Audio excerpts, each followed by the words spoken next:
এখন সংসদের চতুর্থ অধিবেশনের প্রথম বক্তব্য রাখবেন মিস্টার হারুন। মাননীয় সদস্য, আপনার সময় 6 মিনিট। ধন্যবাদ মাননীয় স্পিকার। মাননীয় স্পিকার, আমাদের এই বাংলাদেশ প্রকৃতির অপরূপ সৌন্দর্য ভরা এক শান্তির ভূখণ্ড, বিশ্বের দীর্ঘতম সমুদ্র সৈকত, পৃথিবীর বৃহত্তম ম্যানগ্রোভ বন এবং হাজার বছরের সংস্কৃতি সহ এদেশের মাটিতে জন্ম নিয়েছেন বহু জ্ঞানীগুণী মানুষ, যা আমাদের দেশের গর্ব। কিন্তু অত্যন্ত দুঃখের সাথে বলতে হয়, এই স্বাধীন সোনার দেশে আইনের অবহেলা থাকার কারণে আজ সাধারণ জনগণ ভালো নেই। মাননীয় স্পিকার, আজ আমি এদেশের সাধারণ জনগণের দুঃখ কষ্টের কথা তুলে ধরতে চাই।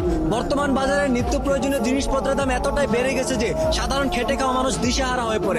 চালের দাম, তেলের দাম, গ্যাসের দাম বাড়ে, কিন্তু সাধারণ মানুষের আয় বাড়ে না। এই অভাবে পরে দেশ ও জাতির উন্নয়নের আশা করা যায় না। মাননীয় স্পিকার, আজ দেশের হাজারো শিক্ষিত যুবক বেকার ঘুরছে। বাবা মা কষ্ট করে পড়াশোনা করে, কিন্তু পড়াশোনা শেষ করার পরও চাকরি নেই।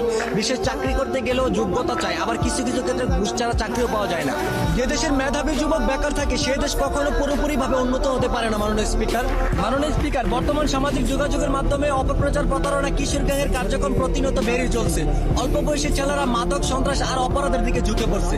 পরিবার, সমাজ, প্রশাসন সবাইকে একসাথে মিলে কাজ করতে হবে, নইলে ভবিষ্যৎ প্রজন্ম ধ্বংস হয়ে যাবে। মাননীয় স্পিকার, স্কুল কলেজ এমনকি মাদ্রাসা যাওয়ার কোথাও মেয়েদের রক্ষা নেই। ধর্ষণ, অবিচার, অলিখন প্রতিনিয়ত ঘটে যাওয়ার পরে এর কোনো প্রতিবাদ নেই। তবে আইন যদি সঠিক ও ন্যায় পথে চলতো, তাহলে দেশে এমন ঘটনা ঘটতো না। মাননীয় স্পিকার, আমরা সাধারণ মানুষ বড় বড় কথা বলতে চাই না। আমরা শুধু নিরাপদে থাকতে চাই, শান্তিতে চলতে চাই, ন্যায্য অধিকার নিয়ে মাথা উঁচু করে বাঁচতে চাই। পরিশেষে সরকারের কাছে একটাই আবেদন: দুর্নীতি বন্ধ করুন, দ্রব্যমূল্য নিয়ন্ত্রণ করুন, বেকারদের কর্মসংস্থান তৈরি করুন, সাধারণ মানুষের নিরাপত্তা নিশ্চিত করুন। ধন্যবাদ মাননীয় স্পিকার।